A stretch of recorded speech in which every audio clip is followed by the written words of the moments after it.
Hoy nos acompaña la doctora Cecilia Barrios. Hola Ceci, ¿cómo estás? Hola Ana, ¿cómo estás? El saltearse un control básicamente significa perder un montón de oportunidades que son importantes para un diagnóstico temprano. Pero en nuestra zona, todo lo que es el norte, digamos, argentino, el principal cáncer en la mujer es el cáncer de cuello de útero. Una biopsia hace que un cáncer se ramifique por todo el cuerpo, digamos, y entonces hasta se llega a decir que no hay que hacerla.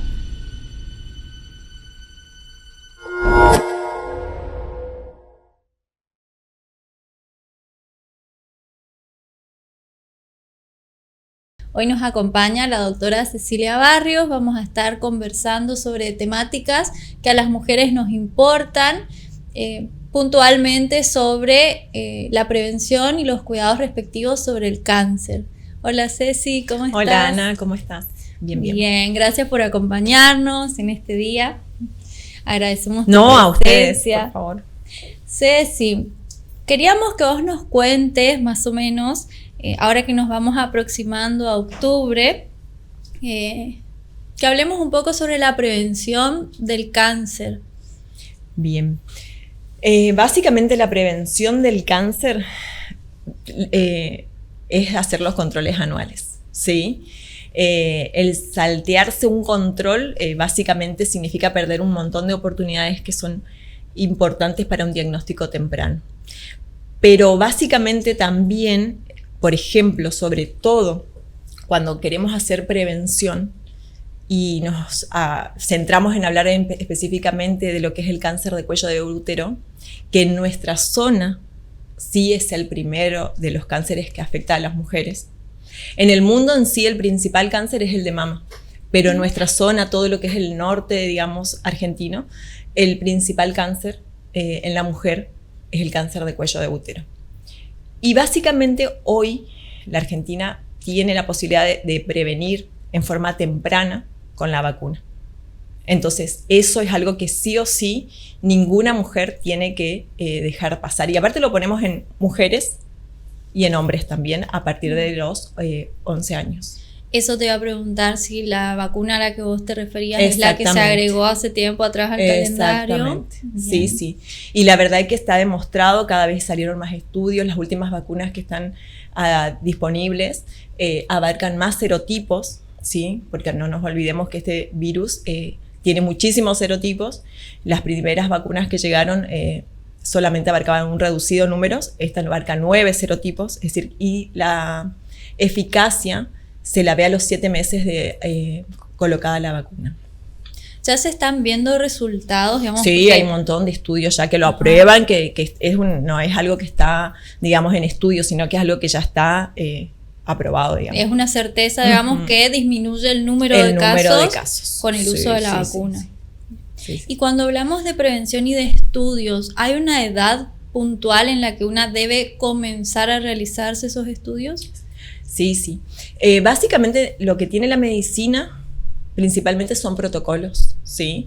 El Ministerio de Salud de la Argentina nos da a nosotros protocolos a seguir en base a cuándo comenzar a hacer las pesquisas, cuándo comenzar a hacerse los chequeos, ¿sí?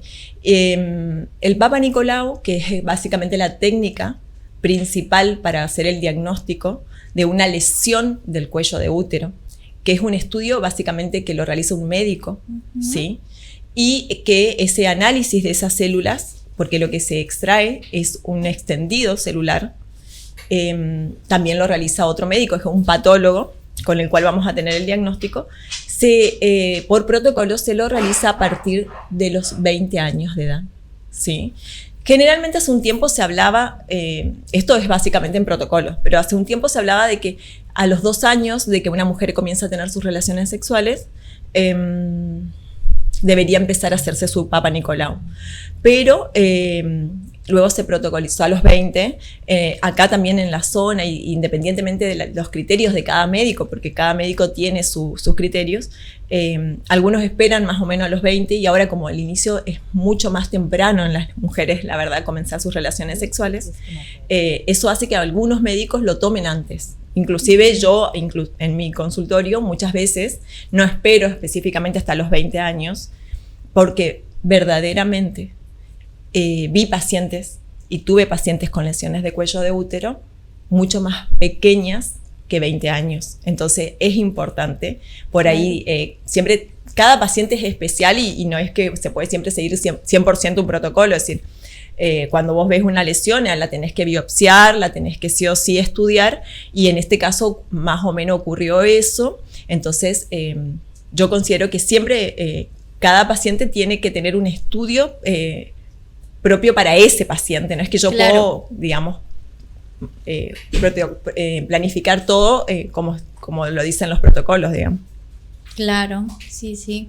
Además, no es algo que sea invasivo, digamos, el PAP no, es una muestra nada más. Exactamente, es algo que no duele, es algo en la cual básicamente no es invasivo, la palabra que usaste, es decir, no estamos introduciendo nada al cuerpo del paciente, más que es una muestra de células superficiales. La muestra, porque ahí por ahí uno escucha decir, bueno, hay doctores que no la realizan y algunos doctores prefieren enviar al laboratorio bioquímico. ¿Es relevante, digamos, si se saca en laboratorio o se saca en un consultorio médico? No es lo mismo, sí. Básicamente esa es una gran confusión que en muchos casos se escucha de los pacientes. Dice, sí, yo me hice el año pasado. Y le digo, ¿y quién te la tomó? Y sí, me lo tomaron, qué sé yo, y nombran un bioquímico. Y generalmente los bioquímicos, los estudios que realizan se llama exudado vaginal, que es distinto a la técnica del Papa Nicolau. El Papa Nicolau generalmente siempre lo va a tomar un médico, ya sea, si por ahí lo toma en la parte hospitalaria, muchas veces están también habilitadas las chicas que hacen la parte obstétrica o alguna enfermera para hacerlo. Pero bueno, generalmente los ginecólogos son los médicos encargados de hacer la toma del Papa Nicolau. Y lo que hace es estudiar células, ¿sí? La técnica del Papa Nicolau se usa para eso específicamente. En cambio, el exudado vaginal lo que busca son el crecimiento de bacterias o de hongos. Son dos estudios totalmente distintos. Por eso es que en algunos casos el estudio que pareciera ser que te estás haciendo lo mismo, no. Claro. Uno es un exudado vaginal y el otro es un Papa Nicolau, ¿sí? Y las finalidades son distintas. Si era un exudado vaginal, vos en el año te podés hacer 2 o 3, depende de los síntomas que tuviste. Y el Papa Nicolau, si te dio normal, lo tendrías que repetir dentro del año. Bien. Si hay alguna anormalidad en el PAP, ¿hay algún estudio que prosiga o ya de eso se puede determinar una lesión? No. Básicamente tiene que haber una concordancia, por decirlo, entre lo que observa el médico que toma, que esa observación se hace por un lente, ¿sí? Que permite imágenes que también la tenemos como protocolizadas, que es la colposcopía, ¿sí? Son imágenes que se ven con el colposcopio, que de acuerdo a cada característica nosotros nos hablan de si son lesiones normales o esperables o de bajo grado o sin riesgo, o lesiones que sí implican un crecimiento de vasos sanguíneos, y nos está hablando de alguna alteración a nivel de esa región, digamos, del cuello del útero. Sí. Una vez que tenemos un diagnóstico establecido de alguna lesión, ¿qué se hace después? Y bueno, principalmente tratar de explicar e informar a los pacientes, ¿sí? De lo que está pasando, de la situación que están en ese momento atravesando, y plantear, digamos, de acuerdo a cada caso, como te decía, cada caso, cada paciente es muy particular. Y en base a eso vamos dando las diferentes tratamientos que se le pueden dar, digamos, ¿sí? Eso también hoy es muy importante. Hoy, la verdad es que, bueno, si por ahí nos ponemos a pensar, no estamos tan bien, pero yo creo que hace unos años atrás estábamos peor. Y hoy no se ve tanta gente morir de cáncer de cuello de útero como antes, pero igual no tendría que haber. Es decir, ya te digo, si hoy por hoy nosotros tenemos gente que más o menos, si se pusieron la vacuna, tendrían más o menos, desde que está habilitada la vacuna hoy, estarían en 35 años, por lo cual nosotros tenemos que, eso se ve. Pero obviamente que por ahí sí lo vemos cuando vamos a algún congreso o algo y cada región de la Argentina cuenta su historia, digamos, o cómo le fue con la vacuna, o cómo le dan los números estadísticos. Primero que hay lugares donde sí o sí tienen estadística y reflejan muy bien cómo mejoró los diagnósticos, cómo, digamos, cada vez hay menos diagnósticos. La gente o se diagnostica en estadios tempranos y no en estadios tan avanzados. Entonces, se va viendo un cambio que tal vez nosotros acá no lo tenemos tan reflejado, pero a nivel nacional sí. Y eso también tiene que ver con toda la campaña de concientización que se viene haciendo, ¿no? Exactamente, que igual yo considero, a mi criterio, que en cuanto a todo lo que es los cuidados, especialmente en las relaciones sexuales y todo eso, que hablábamos algo con Sergio anoche, de que siempre sale en la info de que aumentaron muchos los casos de transmisión sexual y todo eso. Es decir, en esa parte sí hay que hacer mucho hincapié, porque está bueno lo de la vacuna del HPV, pero a raíz de eso también es muy importante que se siga haciendo hincapié en todo lo que es la prevención, y dentro de la prevención está el uso del preservativo, evitar, digamos, la causa principal de que uno haga una lesión de cuello de útero es la presencia del virus. Y ese virus, digamos, sí o sí, llega al cuerpo de la mujer por una relación sexual. Entonces, es otra vez muy importante hacer hincapié en la educación sexual. Que es el HPV, ¿no? Sí, sí. Bien. Esto que vos decís, que sí era una consulta, digamos, lo de el aumento de las enfermedades de transmisión sexual, ¿es un mito o una realidad? No, nosotros, por ejemplo, sobre todo yo que soy ginecóloga y obstetra, dentro de lo que es los estudios de rutina, que lo hacemos desde el periodo preconcepcional hasta inclusive la mamá puérpera, se pide serología de transmisión sexual, porque básicamente hay que hacer un control para evitar la transmisión vertical. Vertical le llamamos cuando pasa durante el nacimiento esa infección al bebé. Entonces sí o sí se las pide, ¿sí? Y la sífilis está muy elevada últimamente, es decir, vemos una gran cantidad de casos, también siempre fue, es decir, pero siempre se pidió, y hoy estamos viendo muchos más casos que lo que se veían muy atrás, digamos, 2 o 3 años atrás. O sea que la preocupación es real, entonces. Es real, sí. Bien. Y supongo que se desarrollan también medidas preventivas al respecto, ¿no?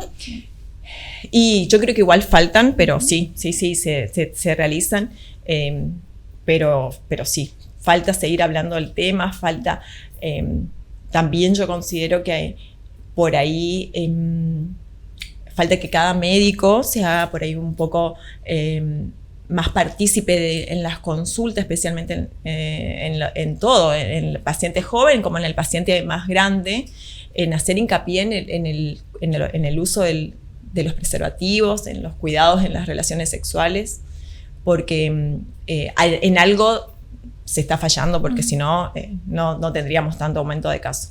Claro. Esto que vos decías, volviendo al tema de los casos de cáncer, ¿no? Esto que decías de que hay menos casos de muerte a causa del cáncer de cuello de útero, ¿hay alguna variación en cuanto a la edad también? O sea, ¿se dan mujeres más jóvenes, en mujeres más grandes? Te pregunto esto porque, bueno, antes, por ejemplo, decían, bueno, los controles a partir de los 30, de los 40, o sea, es como que cada vez vienen siendo antes. Bueno, básicamente son 2 cánceres que se sitúan o ubican a la mujer en 2 etapas distintas de la vida, sobre todo si hablamos de los principales cánceres en la mujer de la parte ginecológica. El cáncer de cuello de útero generalmente es muy triste porque lo vemos en gente muy joven, ¿sí? Y gente que inclusive, digamos, muere a raíz de esto y que no llega a tener ni 40 años. ¿Sí? Ese punto es el número 1, digamos. Y después también tenemos pacientes más grandes que por diferentes problemas, ya sea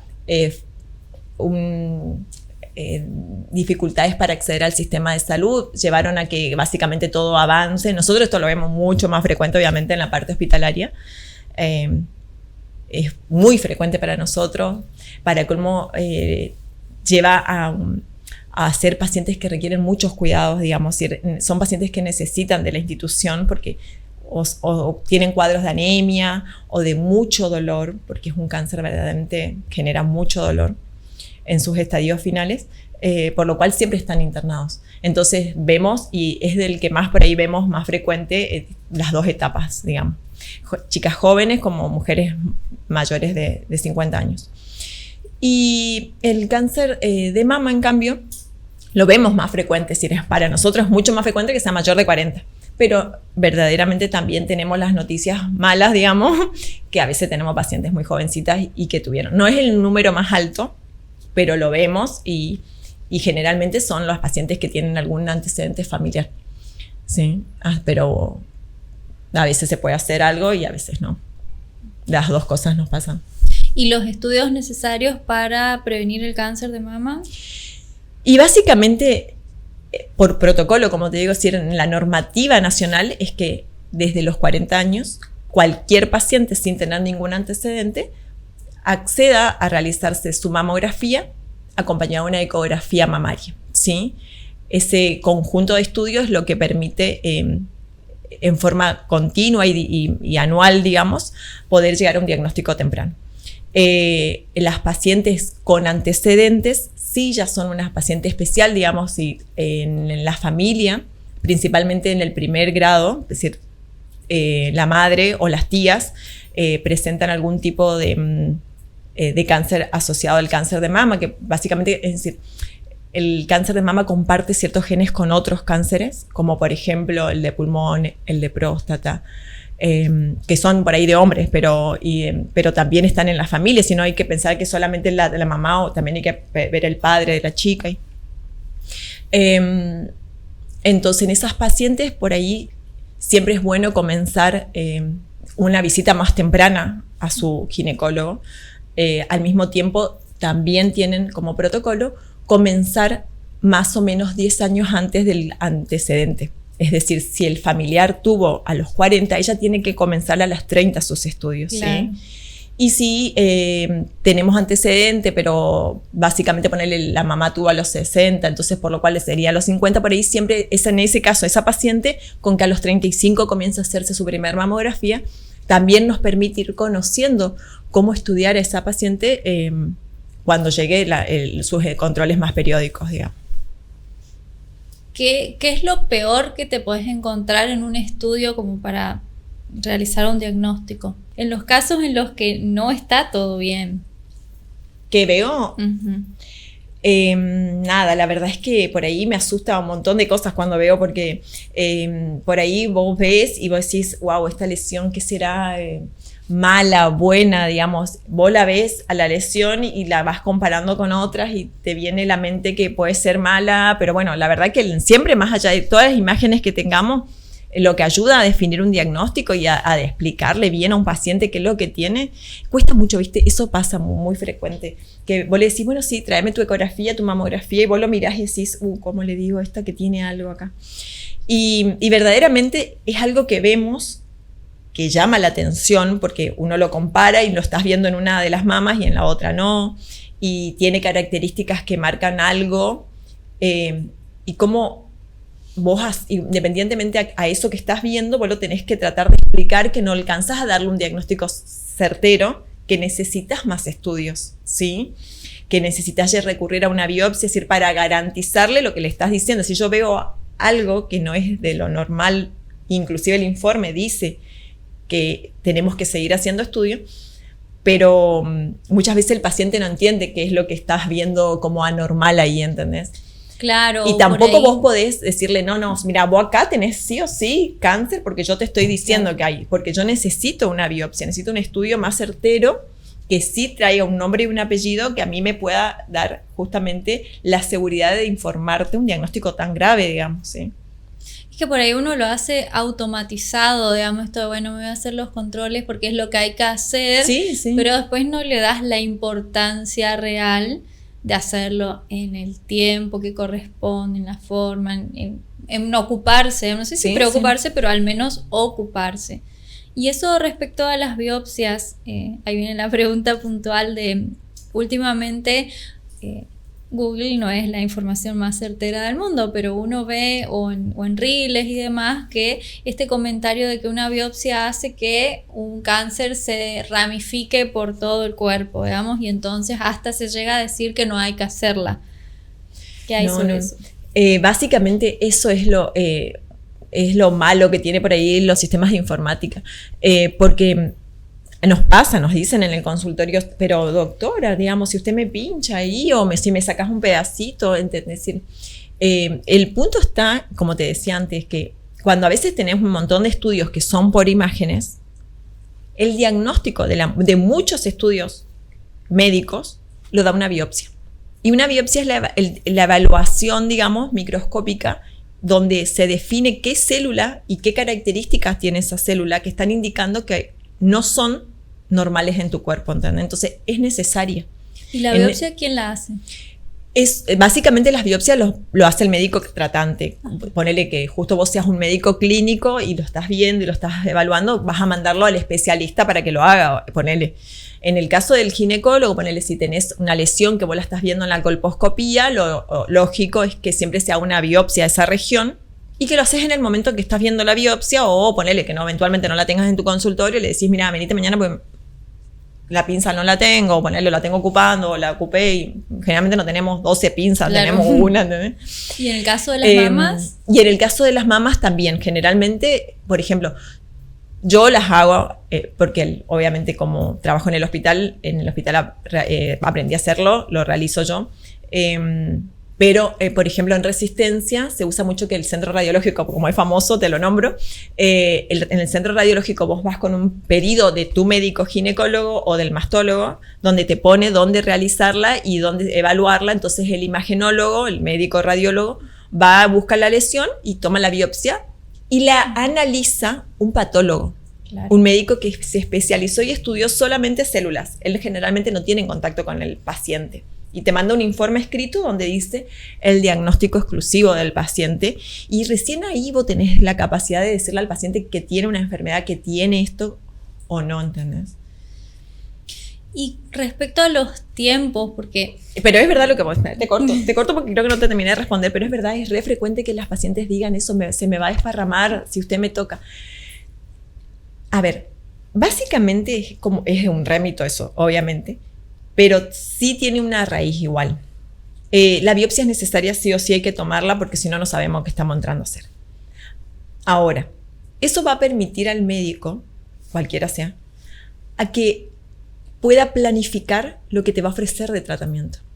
¿Sí? Muchas veces el detalle que trae ese pedacito de tejido que te sacaron en una biopsia permite hablarnos a nosotros de si hay infiltración, si no hay infiltración, si atravesó la membrana, términos que nosotros sabemos si eso es un tumor benigno, si tú es un tumor maligno que está localizado o si incluso es un tumor maligno que está desparramado.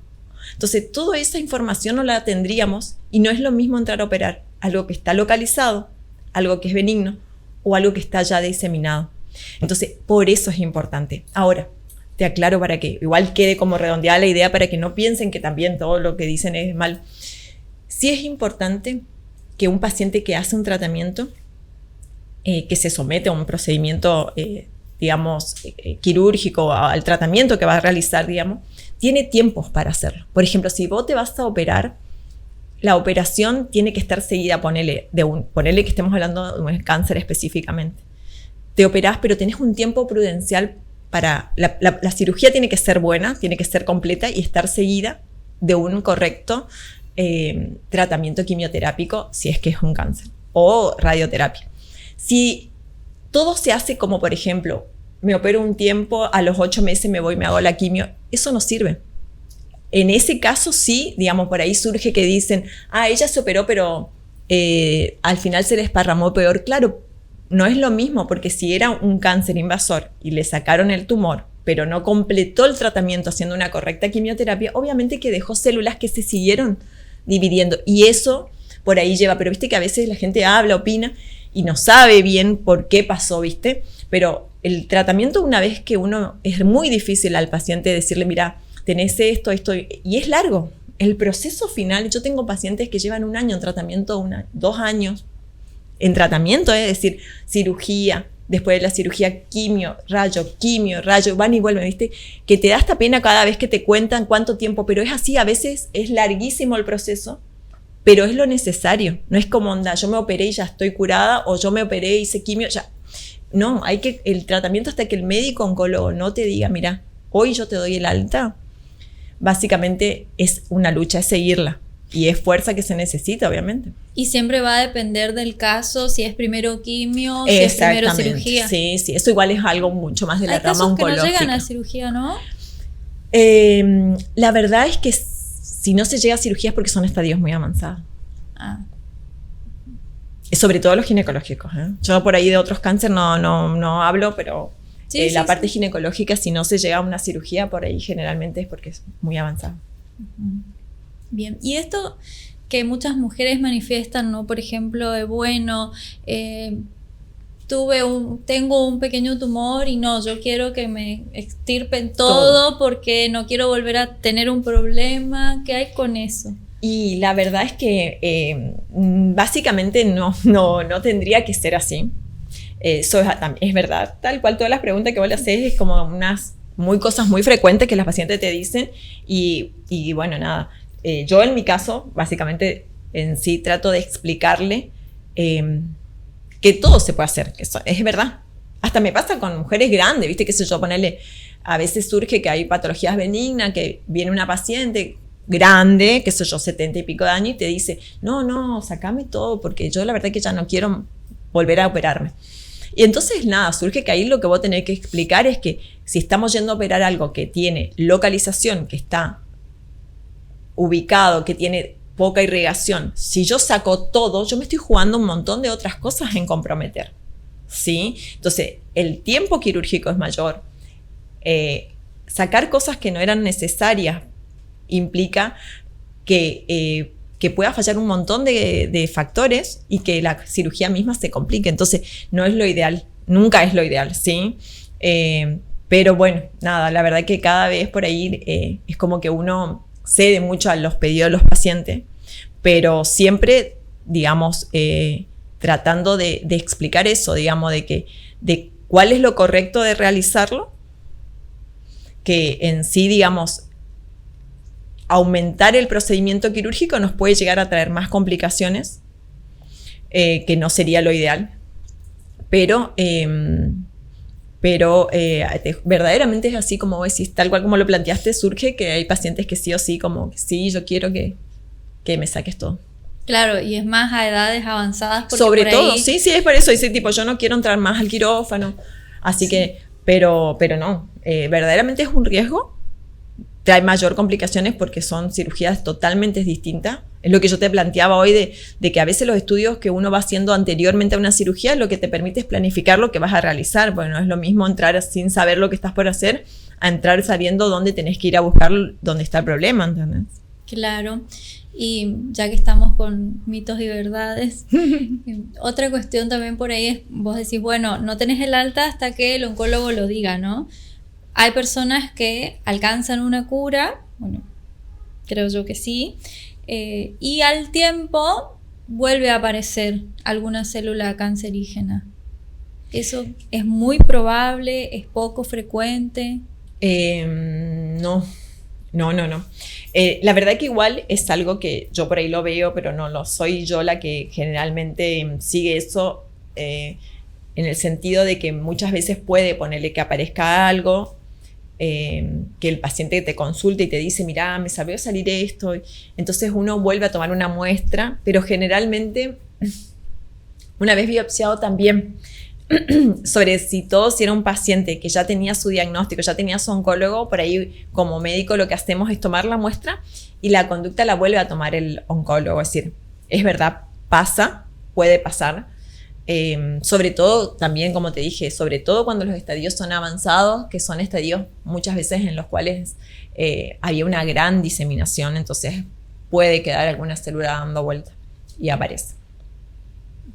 Pero también siempre hay que evaluar si es, digamos, como una recaída de un cáncer anterior o si es uno nuevo que apareció, porque las dos cosas pueden pasar. Claro. Respecto a los tiempos que te iba a preguntar hoy, alguna vez escucho también por ahí que dicen, bueno, se demoraron un montón en darle el diagnóstico. O sea, Sí. eso, hablando de pacientes comprometidos, no de estos que dicen, bueno, voy, me hago el control porque me tengo que hacer y después dentro de 2 meses me acuerdo de nuevo y veo, pero ¿por qué uno tarda tanto en tener un diagnóstico a veces? No en todos los casos, pero a veces. Sí, como vos decís, cada caso es como muy particular. Y también cada lugar donde uno trabaja, ¿sí? Por ahí, básicamente, en la parte pública, la demora de los resultados es grande. Y en ese caso, yo hablo principalmente de la parte pública, es porque básicamente son 1 o 2 médicos los que hacen las biopsias, las que hacen los diagnósticos, y imagínate que a esos llega todas las muestras del Chaco. Sí, eso es lo que siempre se le plantea a los pacientes. Y en la parte privada, básicamente, no es tan frecuente, ¿sí? Digamos, por ahí puede ser que sí haya algunos tipos de tumores que se tarda dando muchas vueltas, pero no es tan frecuente. Más como vos decís, si el paciente es comprometido, porque cuando uno busca, ¿viste? Tipo, por ahí en todos los lugares cuesta un montón conseguir los turnos, pero el paciente que es sumamente comprometido con su enfermedad, que sabe que no se siente bien, que sabe como que siente que tiene algo, busca su turno y busca que lo atiendan y busca esto y es como que todo se hace más rápido. Obviamente que muchas veces tiene que haber un interés muy importante del paciente también en todo eso, ¿viste? Esto que vos decís, la parte pública y la parte privada respecto a recursos. ¿Cómo está hoy la parte pública en sentido de el mamógrafo, para hacerse las ecografías? Básicamente, siempre, obviamente, como decíamos, ten en cuenta que por ahí son 1 o 2 médicos los que hacen.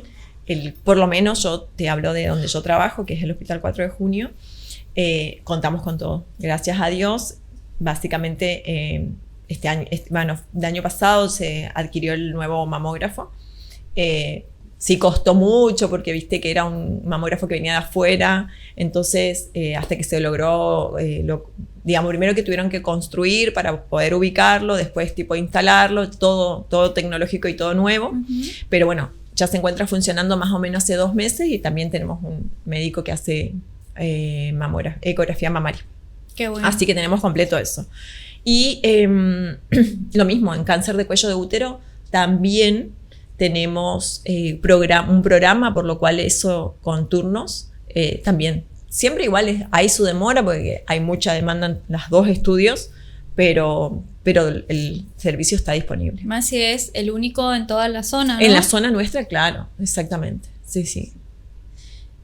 Y el dolor en el estudio de mamografía, porque también lo escucho de muchas mujeres decir, bueno, en tantos años y nunca se avanzó con eso, no me lo voy a hacer porque duele. Y a mi criterio no tendría por qué doler, ¿sí? La sensibilidad que cada paciente tiene, viste que hay algunas que son mucho más sensibles, otras que toleran más, entonces también eso influye. Bien. Sí. Sí, es bastante frecuente escuchar eso por ahí. Es re frecuente. No, es que además hay mujeres que no se lo quieren hacer. A mí me dicen, yo me voy a hacer la eco, ¿no? Tenés de todo, sí. Y no es lo mismo. O sea, una cosa o una... Exactamente, hay cosas que uno, ¿por qué se piden las 2 cosas? En lo posible cuando se lo puede realizar, obviamente. Es decir, un estudio está... especialmente, digamos, la finalidad es buscar un tipo de lesión que se visualizan especialmente como ser las microcalcificaciones o las asimetrías de tejido, que independientemente de esas asimetrías muchas veces pueden estar asociadas con algo que necesitemos sí o sí una ecografía que nos permita definir si esa asimetría se debe a un nódulo, a un quiste, a qué es lo que le está dando ese aumento de densidad en relación al otro, ¿viste? Por eso es que se necesitan los 2 estudios. Y bueno, nada, eso. ¿Recomendaciones para las mujeres? Y que es fundamental, por más que vos hayas tenido el año pasado un estudio que es totalmente normal desde hace millones de años. El Ministerio de Salud de la Nación Argentina recomienda que se lo hagan anualmente. Y nunca vino ningún tipo de ministro de salud a cambiarlo, así que por algo debe ser que tenemos que hacerlo anualmente. Es decir, la bibliografía sí lo dice, digamos. Puede que vos en un año te hayas hecho el PAP y lo tengas perfecto, pero es el tiempo que necesitó, aproximadamente entre 8 meses a 12 meses, el tiempo que el virus o esa alteración que está generando tu célula se haga manifiesta con una lesión celular que sea diagnosticada por el Papa Nicolau. Y lo mismo pasa con las ecografías, con las mamografías, ¿sí? De tener una mamografía completamente normal a tener una mínima lesión que se puede diagnosticar temprano, que tiene características de ser quirúrgica y de ser resuelta en una simple cirugía. Cosa de que si la dejamos pasar hasta que nosotros lo palpamos, hasta que nosotros lo sentimos, eso ya sería algo que tal vez esté mucho más avanzado, digamos. Que con una detección temprana se puede tratar. En estadísticas, ¿cuántos casos aproximadamente, o sea, en porcentaje, ¿no? Se alcanza una cura? Verdaderamente depende del estadio. Si nosotros no podemos generalizar, pero todos los tratamientos que tenemos hoy disponibles, sí. Pero en estos últimos años viene disminuyendo, digamos. Sí, y se alcanza la cura. Sí. Muy buenos tratamientos están hoy por hoy se están dando en la parte oncológica. Muy buen avance se tuvo en esa parte.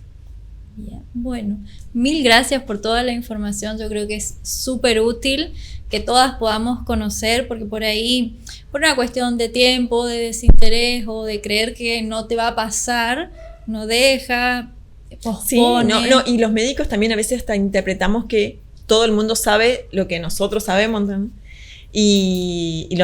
Para nosotros es natural, tipo, sí, tenés una lesión. ¿Entendés? Y un montón de cosas que está bueno que se pueda difundir y que la gente vaya interiorizándose. Así que bueno, Ceci, agradecemos enormemente todo tu aporte. No, a ustedes. Mil gracias.